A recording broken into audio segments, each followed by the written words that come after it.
Hello and welcome to The Hop, a podcast designed to help marketers and business owners stay relevant in the ever-changing landscape of marketing and the digital world.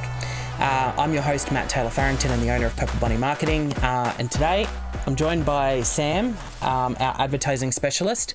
And today we're going to talk about what's new and what's trending when it comes to social media advertising. Yeah. All right, so let's hop to it. Obviously, what's the best type of content I should use for my ads? And I think I know the answer to that one. Yeah, I think everyone knows the answer to this one. It's it's where everyone starts. I'd say video is the topic to focus on, or the type of content to focus on primarily. With static and animated assets to support it, I think people like to see, real people talking about their offers and their business and products as well. Yep. And then you have the static or animated content to support it in the background. Yes. Just to give it a bit of variety, and you're not spamming users with the exact same creative all the time. Yeah, definitely. Agree. I think user-generated content where people are potentially showcasing a use of your product or your service is great content to use from an advertising perspective. And that's a great thing to boost as a post as well, just for awareness, even without a lead objective too. Agreed. Just to get everything out there. Yeah. And like you said, I think static assets or animated assets are great, but they shouldn't be the core focus of your campaign. They should be there to support the campaign and just one facet of that, with video being the main focus. Yeah, you want people to see all of your assets, because the static ones give you the entire offer or product at a glance. Yes. And then the video is for anyone with higher intent that wants to get a little bit deeper into what you're offering. Yeah, agreed. All right, so I think we've been clear about that. So how much should I be spending on social media? We get asked that quite a lot. Well, you do probably more than me, with a lot of clients. And I guess I would probably say that the quick answer is it varies by client, I guess, or by product or service. But what would you see as an average? As you said, it really varies by your goal, the product, the business, the area, there's a lot of factors. So for something like a lead campaign where your goal is lead forms, whether that's the forms on your website or forms on Facebook, about $20 to $30. I'd say 20 being the minimum for leads. Per day. Per day. Yes. Yep. That's what you're going to need to generate anything, I'd say. Yep. For anything click-based where your goal is traffic, $10, $15 at the low end, not a hard rule. And for anything awareness where your goal is just video views or to spread brand awareness, I'd say pretty similar, about $8, $15. It really just depends what your goals are and what you're spreading. Yeah, agreed. And I guess that's important for people to understand is, depending on what you're trying to achieve, will determine on what you've kind of got to spend to get that outcome. And I guess it's also about then measuring that outcome as well and working that out. And just because we say, spend $20 to $30 on a lead form campaign, if your objective is to receive 3 lead forms in a day, you're actually only spending $10 per lead. Yeah. Kind of. So, it's relative, and you've got to look at those numbers and weigh up the benefits, I guess, as well, versus the cost. So if you're, if you get down to $10 per lead and your goal is to get 3 leads per day, then you might be want to raise it to $30 or so, because that would deliver an average around 3 leads per day. Correct. So obviously the average spend doesn't work out that cleanly. Like sometimes it's higher and lower. It's average over a month. Remember that. But and that's dependent on users' traffic and their ability to deliver the impressions, to get the reach, to obviously get the outcomes. So definitely. All right. So targeting in 2024. What's new? What's changed? I know for myself personally, I go into Meta now, and you're our advertising specialist, and I sometimes have to ring you and go, hey, this has moved. What's going on? What are we doing here? So what's happening? What's new? What are we seeing? So the first thing that's changed is the UI. Google, Facebook change the UI constantly, which is why I get called. It's a bit of a pain, but you work with it. The second thing, and more important thing, is that AI algorithms get more advanced every day, every month. So we're running into more situations where it can be a better idea to trust the AI to find the ideal customer for us from a broader base than it is to go hyper-specific with the targeting. Yes. Because that can be potentially limiting in terms of, who we're finding and who we're serving ads to. Yes. So I'd say that's probably the biggest difference in targeting in 2024 so far, and I think it's going to get more and more advanced, where we're going to be putting more and more faith in AI algorithms. to target people. Agreed. And shameless plug, we've just written a blog about AI and its impacts that are coming. And we've given away some AI prompts as well on our social media. But I agree. I think AI knows it better than we do these days. Yes, we've given it so much data now. And I guess if you're a new ad account and it's fresh and it's different, you probably want to be more detailed at that start of that process to kind of give the AI a bit of idea of who are you chasing, who's buying, and what's happening.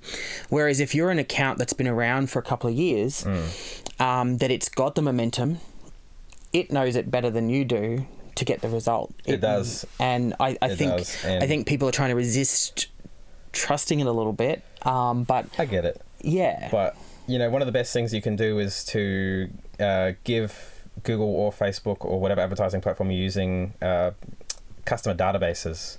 Yes. So, that stuff with the postcode, the gender, customer match lists, the names and whatnot. And that will let Google or Facebook build an audience off of, your current member base. Yeah. They can find people that look like that. Yes. And that should theoretically give you higher intent on advertising. Yeah, agreed. I think it's gotten really clever with what it can do now. And I think it's important that we embrace it to a degree. Obviously, we do need to monitor what it's doing and make sure it's performing. But I think trying to not embrace it when you've got an ad account in the same segment that's using the AI and trusting the AI versus you trying to be detailed, I strongly believe the AI-based ad account is going to outperform. Generally, yeah. I would say what's so. happened. Yeah. Correct. Yeah. But like anything, test and measure. Try different things. Utilize different facets of it. You can still be detailed within the AI targeting as well, correct? We can still say, you can. Hey, we want to limit within this age range because that's who we're chasing, or this. And you can kind of tell it not to go beyond that, or you can also tell it, hey, if this isn't performing, then go beyond. Yeah, I would say keep it broad. So, if you're targeting retirees, for example, make sure to put that as the age range because you don't want to be targeting everybody. Yes. But, in the special interest sort of section of meta advertising targeting, you can just put a couple of things related to your industry and that'll help narrow it down. Especially when you've got a newer business. Yes. That'll help narrow it down without limiting yourself. Yeah. Agreed. Awesome. So I guess that we found that out, and we've been talking a lot about AI. Yeah. And the next question was, how do you see AI kind of helping social media advertising continue to advance in 2024? What are we seeing happening, and where do you think it's going to go? For me personally, where I think it's at right now is I think that it's really good at delivering a base to work off. It can be good for delivering ideas. I don't think AI is quite to the point where you can completely create an ad or a blog or anything off it, but I think that what it can do is give you something to work with, something to edit, and something to bounce off. And that is potentially, that is mostly what I use it for. Yeah. Primarily. Yeah. I think it's a tool to enhance and aid us in the production. And I think in an industry and a world where we've become so content hungry as consumers on social media, again, another shameless plug to our blog that we've just written talking about that. But I think having AI help you to generate that content is great. Like we said, and we mentioned it in a previous podcast just with Edward, when we were talking about how it could help SEO and blog writing and stuff. You can't just trust it though altogether. You do need to fact check. You do need to read what it's written and check it off before it goes up. Because it can go on a bit of a tangent, or it can go off where it thinks it needs to go. It lacks context. When AI is writing, it has no sense of context. So one paragraph, almost feels like it has nothing to do with the other. But it gives you something to work off. Yeah, and it's a great way to thought start or provoke ideas. It's also good, when you are time poor, to kind of get those ideas flowing, maybe assist with a little bit of headline copy or ad copy from time to time. And we know now that it's advancing into the creative side of stuff and being able to produce ads. Obviously, again, there's certain limitations with that. If you have a brand with images, it's very limited. What I would say in terms of the most useful application of AI in imagery is creating simple assets in Adobe, such as like vector artwork of a burger or something. Anything simple like that, it can do. Yes. But creating a whole ad, it's not there yet. I agree. And I think it will get there because eventually you'll be able to feed it. Okay, these are our fonts, these are our colours. Yeah. These are our brand rules and things like that. But I don't think it's going to get to the point quite yet. No, not yet. Where you can literally just say, okay, cool, write my whole campaign. Yeah. I still got a job. Yes, you do. Your job's safe. Yep. Your job's safe. All right. Well, I think that's a wrap up from us this time. We just wanted to kind of talk about what was new and get ahead of it for what's happening and what you'll can see in 2024.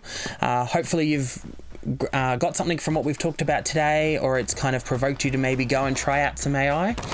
Thanks to Sam for coming in, talking about social media ads and what's happening. Obviously, stay tuned to The Hop to learn more about what's changing, and we'll catch you on the next episode.